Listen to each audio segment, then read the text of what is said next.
Hi, this is Aaron J. Waltke, co-executive producer of Star Trek Prodigy, and you're listening to the FSF Popcast.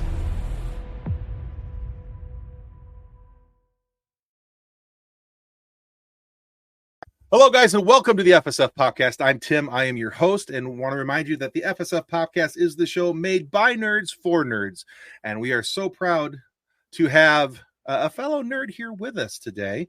Our guest today is an Emmy-winning and Annie Award-nominated screenwriter, producer, and showrunner. Now, you're going to know him best for his works on shows like Wizards, Troll Hunters, Tales of Arcadia, Unikitty, and, of course, Star Trek Prodigy, which has just launched season 2 over on Netflix. We are very excited, pleased as punch, you could say, to welcome Aaron J. Waltke to the FSF Podcast. Welcome to the show, Aaron. Hey, my absolute pleasure. Thanks for having me. Live long and prosper and all that.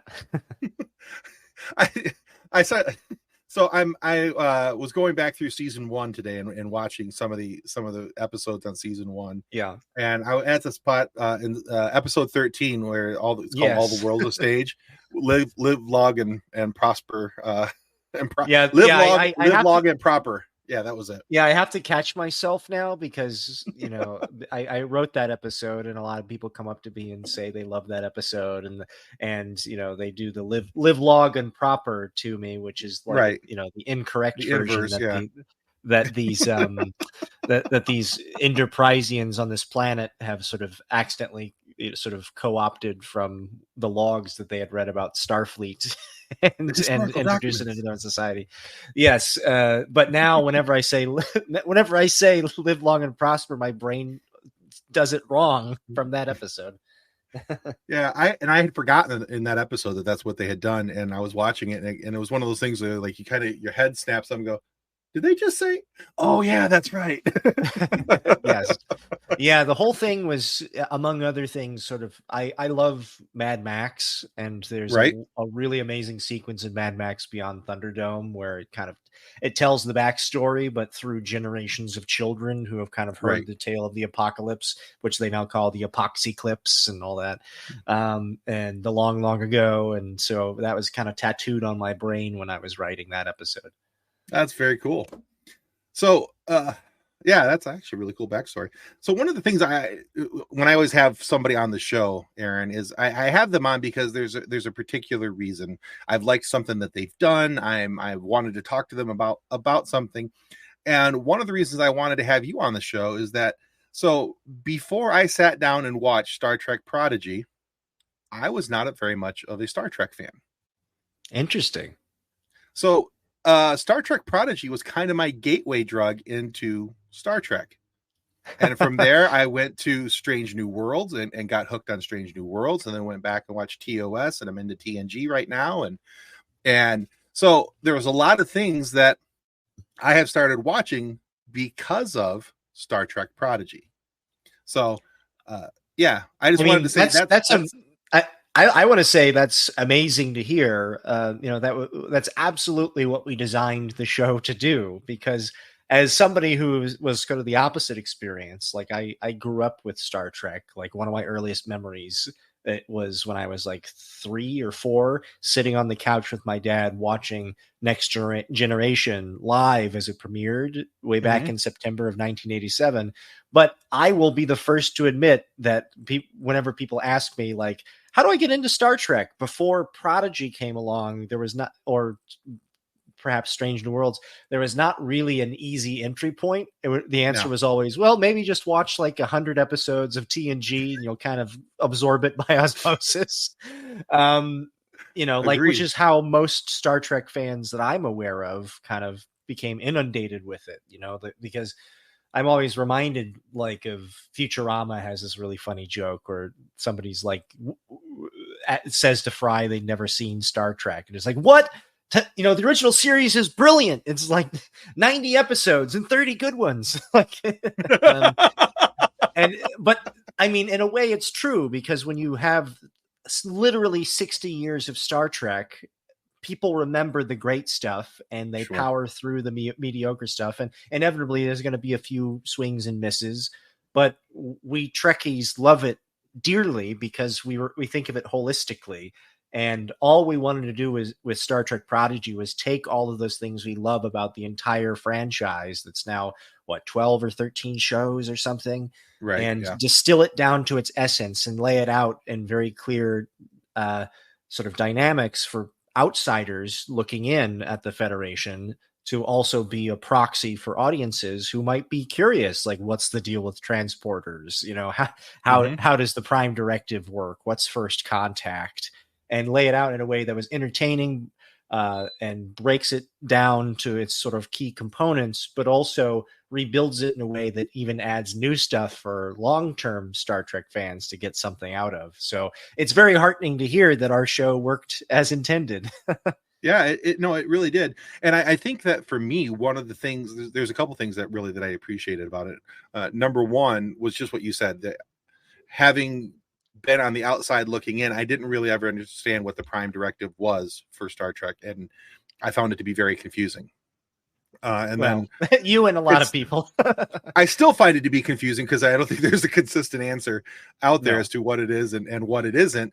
But I do think that Prodigy did probably one of the better jobs of trying to explain what the Prime Directive was and how it should be implemented, and especially when you start talking about first contact with different civilizations and all these different things. I thought Prodigy did a really, really good job on that. And then the other thing that I appreciated was that it seemed to me that uh, there there was a sense of real stakes for the kids in the show, of life and loss, and it wasn't just, hey, here's some kids, having lots of fun doing Star Trek things, and they got phasers and teleporters, there's transports and all these different things. It seemed to me that there was real stakes there. So was that intentional to have those real stakes there as part of the storyline, or is that something that just kind of happened? I think we always wanted to kind of push the sort of emotions of it all and the stakes of it as far as we could. You know, obviously there are things that modern viewers are very intelligent, right? And so you're Hmm. always kind of pushing up against expectations and assumptions, and in many ways you're competing with all media that has ever been produced in the last century, because Right. audiences are smart and they know, with the exception of like a Game of Thrones or The Boys or something, you're not going to kill a character. So that kind of Right. leaves like what is there to left for this character's wants and needs, and I think a lot of it comes down to emotional needs. And we talked a lot about in Star Trek Prodigy in particular. We had sort of a twofold mandate. One was exploring what what it means to what the Federation means to those without, the people who didn't grow up in that environment of safety and abundance, and sort of what they call a post scarcity society. And in keeping with that, we also talked a lot about sort of developmental psychology, because these are young people. And Hmm.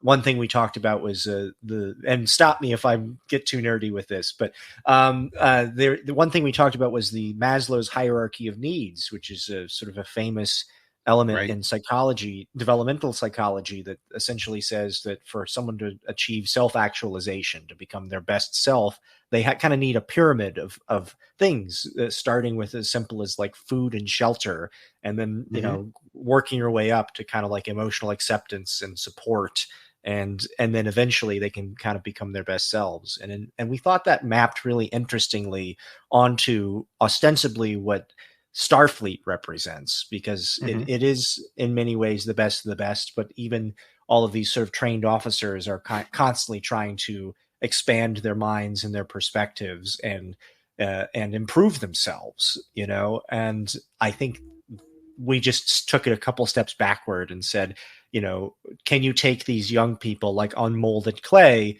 put them into this environment where they could thrive and watch them go? And we unequivocally said yes. I think anybody, if given the opportunity, deserves the chance to explore who they are and find a place where they belong. And both of those are exceptionally Star Trek concepts. And I think part of that too is like we didn't want it to be an easy path, because it never is, even for some of us who are privileged to grow up in first world countries, quote Sure. unquote. I think there's always going to be struggles as you kind of come into contact with either conflict without or within, and we wanted to reflect that as sort of a real aspect, while also maintaining that sort of slightly larger than life elements of hope and adventure that I think the best of Star Trek encapsulates. Oh, that's a great answer. I think that one of the things that the show really does well is just that it helps show that you see the character build and the growth of each of the characters throughout the first season and into the second season. And especially when you look at like Dal and how he's grown from not trusting anybody to, being the captain by default because he named himself captain, and all these other things, and to actually getting to a spot where he cares about somebody else. And you see that with the rest of the cast too. It's an amazing, to me, one of the things I appreciate about it was that you have this kind of ragtag group that kind of each doing their own thing, formulating into an actual team, a unit. And then what I always take from Star Trek is there's the sense of hope. They went from not having hope to having hope, and they're showing that throughout the galaxy wherever they go. Yeah, absolutely. Our supervising director and executive producer, Benny Ball, who's like an amazing artist in his own right. He was kind of a newcomer. Like, he was aware of Star Trek, but we had to Mm-hmm. kind of like onboard him with everything that was amazing about it.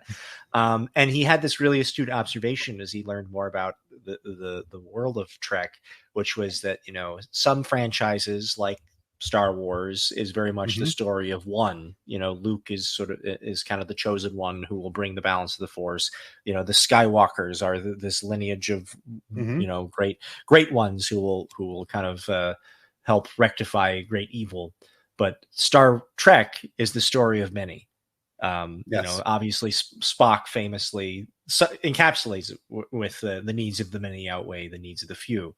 But I think to expand on that, Star Trek is about acknowledging that not anyone is perfect, but we can accomplish great things if we aspire to listen to our better angels and try to become something better. And to borrow from that old platitude, it really is about the journey, not the destination. It's always seeking that next horizon and seeing what's out there. Very cool.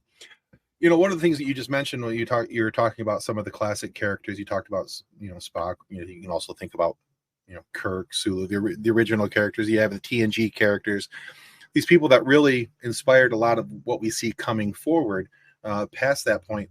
But Prodigy has made sure to tie into these classic Treks, I think, very well. We look at, with the use of Spock in season 1, you have references to the season, the TOS characters rather in season 1. You of course have Janeway from Voyager. You've got a lot of these different things. But now with season 2, there's also a tie-in not only to TNG but also to Picard. And people are noticing that there's a tie-in for Picard season 3.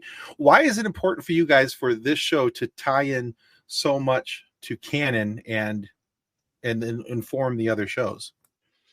Well, there's a few reasons for that. I think the biggest one for me, from just a purely sort of lifelong fan, I always felt that what delighted me the most, among other things, about Star Trek, watching it as a fan in the 90s, was that it was interconnected. It was one big sort of grand tapestry that we were catching little sort of spin-offs and chapters of in different parts of the 4 quadrants. Obviously in the 90s, I think they were somewhat restrained in how much they could go. But I think Berman and Braga and the whole team did an exceptional job of finding ways to slip it past the radar for the people that were paying attention and watching these episodes as if they were reading a book, to make it all feel interconnected. And, nowhere do you see that more in like Deep Space Nine, where if the first episode starts with Voyager launching from Deep Space Nine, but meeting Captain Picard, who because Captain Sisko lost his wife, I think in the battle of Best of Both Worlds, and so like it was all kind of hanging together in my mind. And I think especially once we kind of had taken our crew out of the Delta Quadrant and had them shoot right into the heart of the Federation and the Alpha Quadrant in season 2, canon is canon, as they say. And sure, there we could have cheated, I guess, and just said, oh, the whole story takes place over a few days and we're never going to get to 2385, and spoiler alert, all the stuff that happens in Picard. But we weren't really interested in that. If a major event happens, if anything, we saw that as new territory to see how, and ask ourselves, how would that affect our story, and how can our story in turn affect that? We always felt like there was more to be told with what we had seen in Picard. And thankfully, everyone we talked to, both on the Picard teams, Akiva Goldsman and Terry Metalis, and the folks at Secret Hideout and CBS, they all, once we laid out our plan of how we wanted this to sort of be like the next chapter in that anthology of what happens in the mid 2380s, all of them were very excited and completely on board. Obviously, we go to some serious places right there at the end, but people, that happens. That's life. Children are, you can shield children only for so long, and then at a certain point you have to start teaching them how they can process these heavy ideas or things that are happening in the world in a healthy way, so that they can become stronger people and perhaps help to make the world better in spite of it. Oh, that's a great answer. I think that's always good, because now, growing up a Star Wars fan, for a lot of our shows on the other side of the column here, there was a lot of shows where there was a disconnect between this show and how this show had informed that show, and vice versa. And there's still that argument going on today with the new show that's hold on. Yeah, sure. I mean, that's always the, to get into the fandom of it all. I think we find ourselves now having, media from 120 years that people kind of grow up and embrace a certain thing that really is very meaningful, a story that impacts them or is very formative to their experience. And so I think the temptation or the desire to revisit those worlds is, paramount. I get it. Like I'm making a Star Trek show because I love Star Trek, but I think what we're starting to run into now is sometimes people have a memory, and you can't, it's very difficult to compete with a memory of how you felt, because it's never going to be the same. To get into sort of neuropsychology, anytime you remember something, you're actually remembering the last time that you remember it, and you change the memory every time you remember it. Right. And Correct. So, I think there are things that people remember as like this sort of an encapsulation of where they were in that place and time. And sometimes you find yourself competing against that when you're trying to introduce new chapters into that world, and it's always going to be a struggle. And I think it's going, this is not new, by the way. Like, art has always dealt with what comes before and how do you reinvent it. Modernists were despised by the classicists. Postmodernists were despised by the modernists. But the point being, like, I think that the key is to never be disrespectful to those feelings that audiences have, but I think it is of paramount importance to also be willing to kind of expand your definition of what is possible, because otherwise stories will kind of calcify and will die because you're just recreating the same thing over and over again. No, and I like that answer too, because I think what you said, like you said, it starts to calcify, it starts to die. And I think a lot of franchises suffer from tunnel vision, where this is the only path that this story can go. And it has to be right here, because if it's not in there, then they're afraid of what may or may not happen. But I like the fact that when I watch Star Trek, everything I've ever watched in Star Trek, I always see that there's something that shows the hope for mankind, Sure. and what we could be and what we might be if we can learn to play nice with each other. And the other thing that I appreciate is that from the outside looking in and I still consider myself a newbie when it comes to Star Trek, is welcome. That all are welcome. right. Yeah. I feel like there's not that disconnect where it's just that tunnel vision. I feel like there's opportunity for stories to go here and to go there, and that they yet somehow all kind of weave back into the central discourse and all connect. And I that's one of the things I very much have appreciated about Prodigy in particular.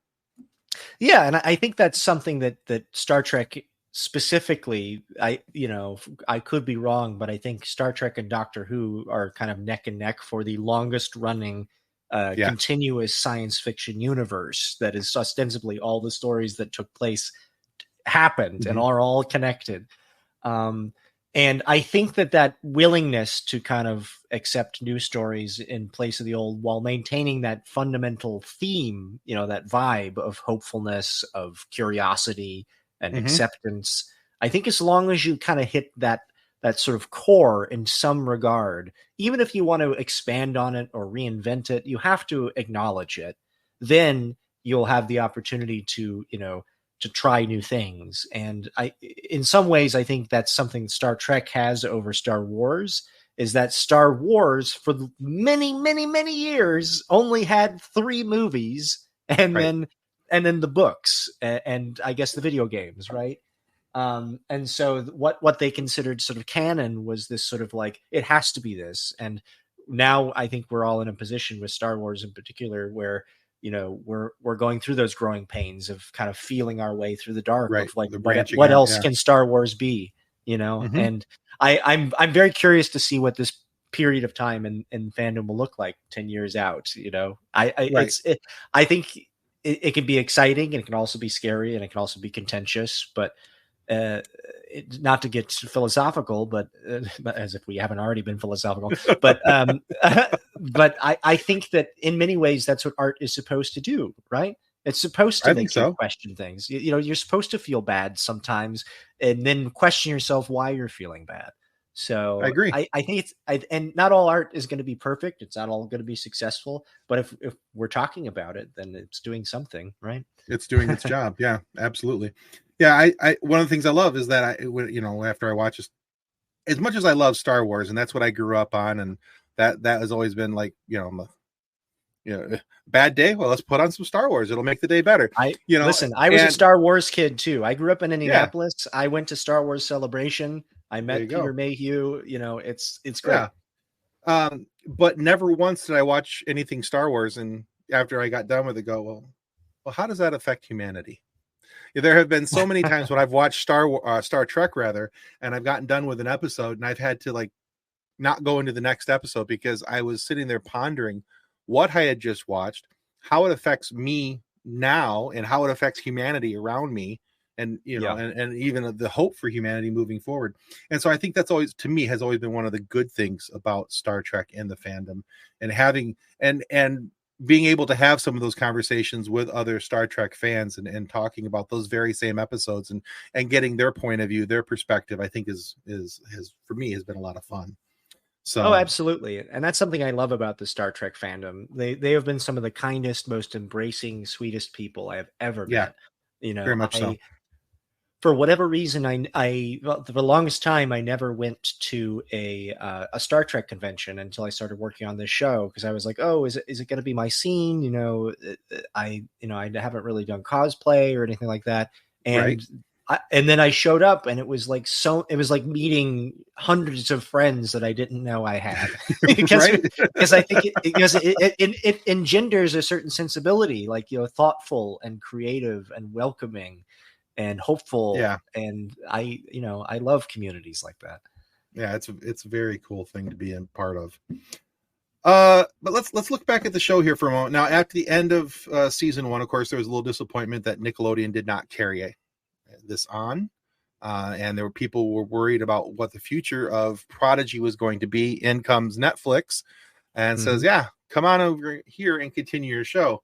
Now, recently, I noticed that on Rotten Tomatoes, the show has 100% from critics, 95% from the fan base. How is that personally validating for you that this show needed to continue?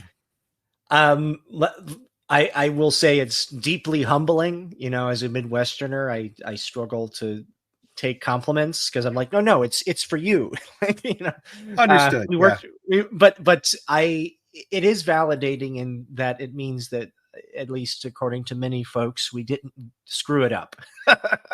Because if you can't tell, Star Trek means a great deal to me, and it does to a lot of the people that were on both seasons of the show, for all the reasons we've been elucidating on already. And to everybody on the crew, from the artists to the storyboard artists to the editors to the sound mixers to the directors, everybody, and the writers, everybody was doing their absolute darnest to try to live up to what they felt was the kind of like the very high bar that not just our show had set for ourselves, but what we knew Star Trek could be and should be again.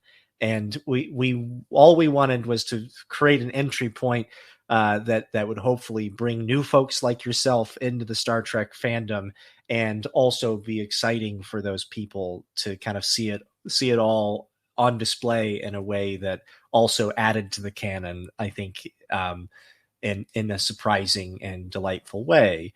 And so I could never have dreamed the reaction that Star Trek season 2 was going to get. I think, in my heart of hearts, I was like, I know that I made some good Star Trek that I would like to watch. And to my utter shock, it is taking off in a way that I never, or I had hoped it would. But I think with all of the tumultuousness going on in the industry right now, you never Mhm. know. Yeah. Because it takes a very special kind of kismet for that word of mouth to spread, and have to finally kind of bring in the old guard who perhaps already have too much TV to watch, or they're like, oh, I'll get to it later. But now every day I wake up to hundreds of messages from people saying that they love the season. It's one of their favorite seasons of Star Trek ever made, which is like, be Mhm. still my heart. you know and it makes me very hopeful for the future of Star Trek in general, that we can still elicit that kind of response, in this very noisy world. Yeah, it's very cool. Because so let me ask you this about your personal perspective on this, because now with Nickelodeon, it was released episodically, a week at a time. Netflix, it's ta-da, here it is. Is there a little bit more trepidation when it's all like shotgun release like that, or are you I afraid that people aren't going to get the whole gist of it? I think there was some trepidation in just the fact that it had never been done before with Star Trek. Like, Star Trek Sure. had never tried that release before. July 1st now has the most Star Trek episodes that have ever been released on a single day because of our show. But interestingly enough, just as Star Trek is forward looking, I think we kind of held on to this belief that, in a strange way, that kind of disruptive kind of model that Netflix has embraced, would help us, and I think it has. I've been on, what they call focus group tests, Hmm. for various projects, and they show like the demos of like the 8 to 10, 10 to 12, boys, girls. And unilaterally, when you ask them how they watch television, all of them said, they either just watch YouTube for 6 hours, or they will import a whole season of anime and binge it all in like a day or a day and a half. Yeah. And then they'll spend months just, talking about it with their friends, making fan art, speculating on the next season. And that's how they consume media. Um, Right. but I grew up with the week to week model. I still love appointment viewing. It's wonderful. But I think, in a way, because of our show in the particular circumstances that it's in, I think it actually helped by for a lot of people that might be slightly skeptical or unsure if it's for them. They could have people who had seen the whole season say, "Don't worry, it's great," and then breathe a sigh of relief that all those things that weren't explained in episode 3 or 4 are in fact setups for payoffs that come back, a few episodes later. And I think in the uncertainty in this day and age where there's so much television and you don't know if a show is going to continue or if it falls off or this or that, like people are afraid to invest their time in something that they don't know is going to be good. And so in a way, the fact that we had Star Trek fandom, being what it is, there are people that had watched it 3 or 4 times within like a day and a half, which is crazy to me, but I'm delighted. And they became the kind of vanguards lighting the pyre of Gondor, saying like, it's here, we did it, it's great, right? Go watch it. And that allowed more, 5 more people to say, okay, I'm going to start it tomorrow. And then those people are catching up and saying, wow, this is great. And so it is creating that snowball effect, which is exactly what we hoped for our show. So it was absolutely an experiment. There's no question. It's never been released this way. Well, right. It'll be curious to see how it does in the long run and how it affects other releases. But, for our series, I think it was to the good. And I'm so glad that so many people, young and old, are now, it's all there for them to watch, right. Waiting for them, Yeah, because it's all over socials right now. Yeah. The hashtag Prodigy, Star Trek Prodigy. People are commenting about how much they love season 2 and how much they're looking forward to a possibility of a season 3. And is there anything that about that? How is that looking for us? So the short answer is Netflix doesn't tell anything to anybody until they are ready to share that. So fair basically, they have thankfully started to release data in chunks. I can't remember if it's every 6 months or a year, where they will talk about, like, I think it's 6 months, where they will reveal this is how many hours of this show have been watched globally. So we will get that information in a few months, no matter what. The question of like whether it meets their sort of algorithmic requirements is still very much in the air right now. It's only been out a week.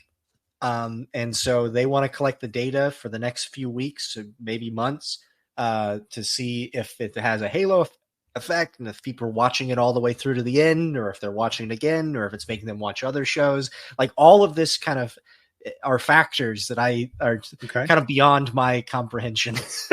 Fair enough. But if you viewers or listeners at home want to support the show, the best thing you can do is watch it beginning to end, hopefully by the end of the month, and spread the word, post about it, tell a friend, and if you like Star Trek, and say, hey, this is a really good season of Star Trek, you should watch it, we can still get more.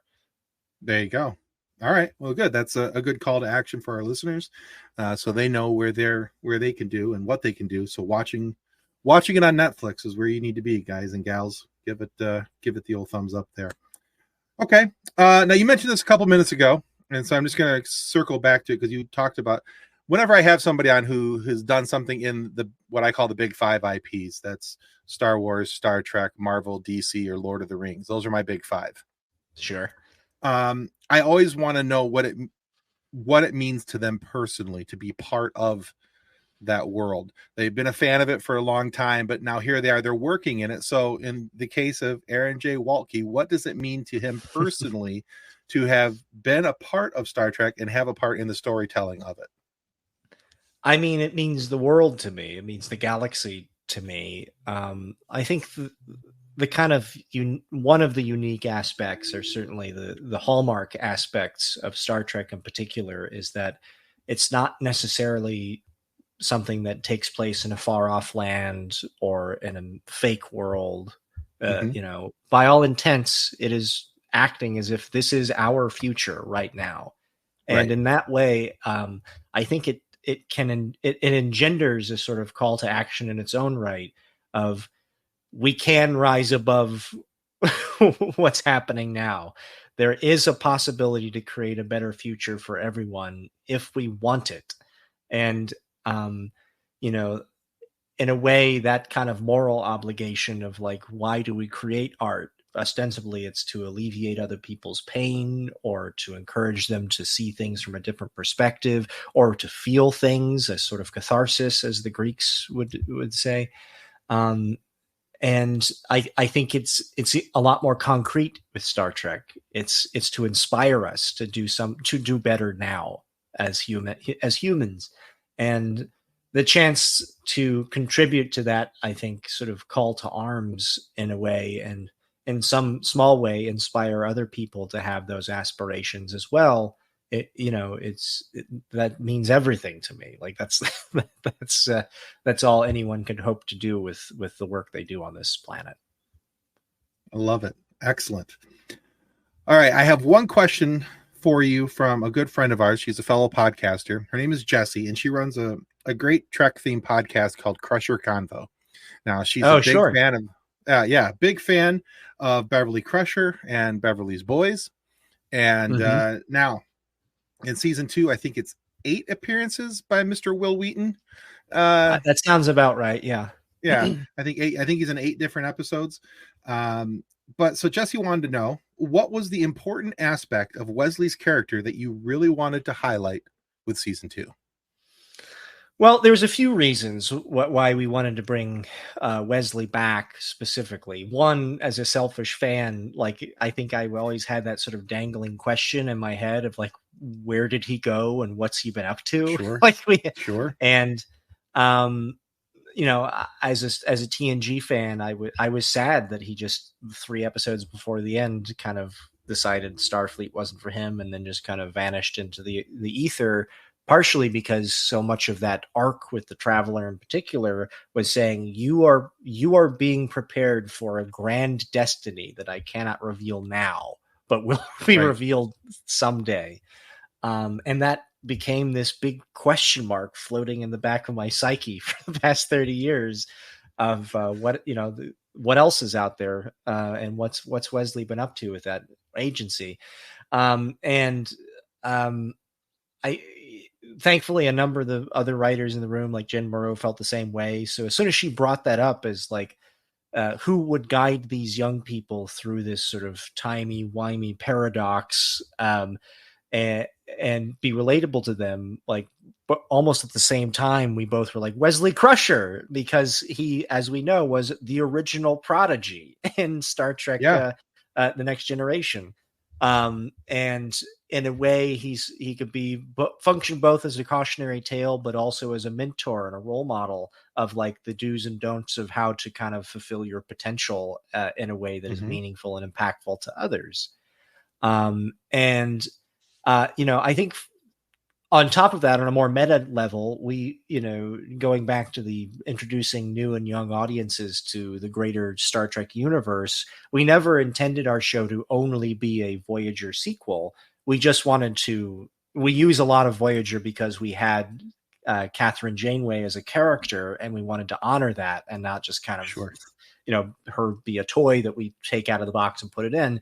The relationships that she has are obviously Voyager related, but I think this was an opportunity to expand that purview even further and show like how broad and sweeping the Star Trek universe truly is.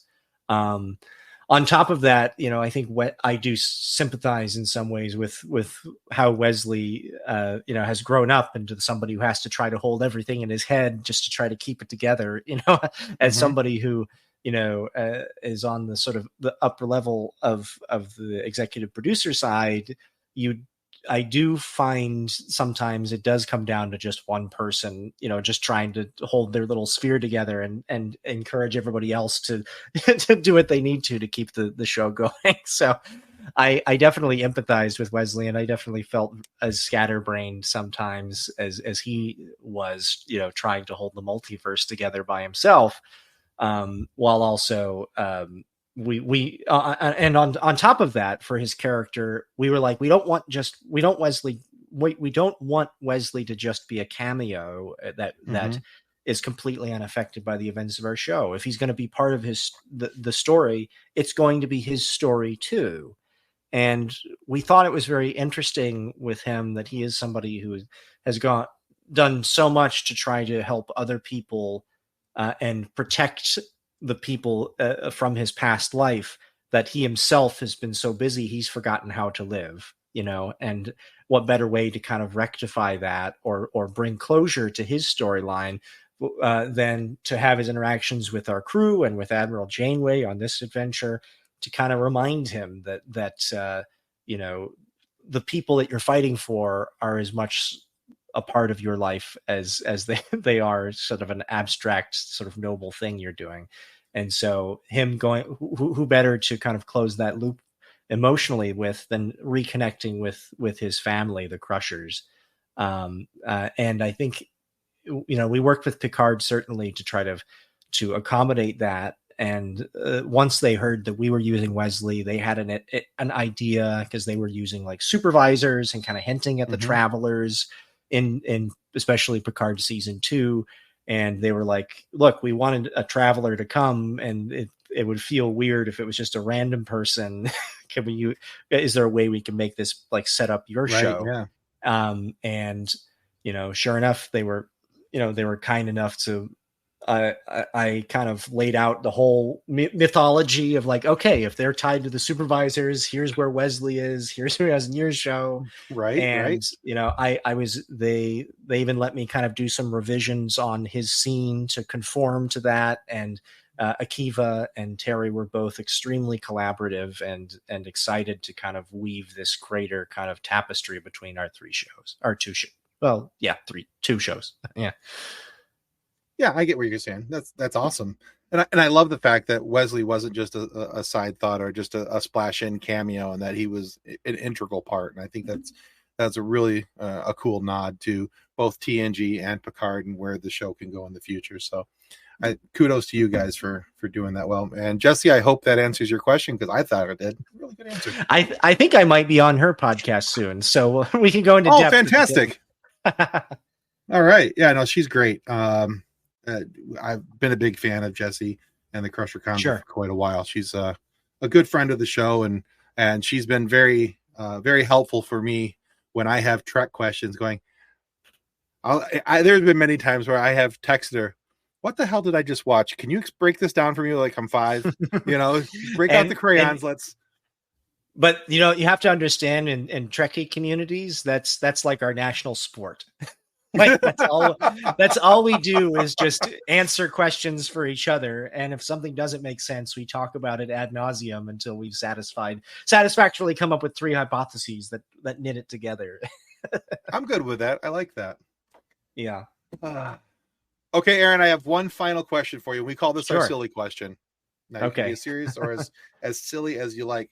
And we started asking this question of our guests because, well, my co-host Kathleen has a 5-year-old daughter. And one day this question was asked of her daughter, but they did not ask Kathleen. And Kathleen was like, well, that's kind of rude. So, Aaron J. Waltke, what's your favorite dinosaur? Oh, gosh, my favorite dinosaur. That's actually complicated. I've always been a fan of Diplodocus was a great one. Deinonychus. I know they're not a dinosaur, they're a pterosaur, but Archaeopteryx was always a big fan of, and Quetzalcoatl. There's so many good ones. Come on. Styracosaurus, I think, was my favorite as a child, because they're like, it's like a Triceratops, but more. Right. Okay. Excellent. Yeah, I'm a Triceratops fan. That was always my favorite. So yeah. I liked stegosaurs too, just because they have, they have armor plating, and they have what I think they're called thagomizers on the back, the little spikes on their tail. Which fun fact, that was named in a Far Side cartoon. If you remember that old newspaper cartoon. Oh yeah, yeah. So there was a Far Side cartoon where it was cavemen studying. Or it was archaeologists or anthropologists or somebody or paleontologists studying the spike at the end of a stegosaur's tail, and they showed like a dead caveman skeleton on it, and it said, we don't know what this is called, so we just called it the thagomizer. Poor Thag, Apparently paleontologists is like, oh, we don't actually have a name for that. Let's just call it the Thagomizer. And so then known as the Thagomizer. Love it. Yeah. That's Anyway, fantastic. sorry. No, that's great. I love it. Little trivia tidbit. All right, Aaron, thank you so much for being on the FSF podcast today. Where can our listeners and viewers go to find out more about you and possibly what you have coming up? Sure. So you can find me on pretty much all social media, Instagram, the app formerly known as X, Blue Sky, at Good Aaron. That's GOODAARON. And I will always keep you updated on any news about Star Trek Prodigy or future projects that I have. Sometimes I'll drop little tidbits of trivia about the shows and projects I'm working on. You can also follow the other writers on Star Trek Prodigy. We also have a writers room Twitter that's called at Trek Prodigy Room. And they'll retweet all kinds of fan art and cool. Boost any news about the show. So check us out, and I'll keep you updated. Very cool. I'll make sure that we put those down in the show notes down below so people can have an opportunity to follow you and the writers room both out on socials. So awesome. And guys, this is a perfect time to remind you that now is a good opportunity, if you haven't already, to click that subscribe button down below. It helps our show continue to grow, get amazing guests like Aaron Waltke to join us and have these conversations where you get funny moments to listen to, you get some random trivia facts, and you get to hear some cool behind the scenes stories. So yeah, please subscribe. It helps us more than we can ever really tell you. And be sure to go check out Aaron and the writers room as well over on the socials. So again, Aaron, thank you for being on the FSF podcast. Really appreciate it today, bud. Hey, it was absolutely my pleasure. Peace and long life. And go check out Star Trek Prodigy on Netflix. Available right now. 40 episodes, 2 seasons. You won't regret it. Live long and proper. All right, guys. On behalf of the FSF podcast, goodbye. Copyright 2024 FSF podcast. Reference any specific product or entity mentioned on this podcast does not constitute an endorsement or recommendation by FSF Podcast. The views expressed by guests are their own, and their appearance on the program does not imply an endorsement of them or any entity they represent. If you have any questions about this disclaimer, please contact us via email at info@fsfpodcast.com.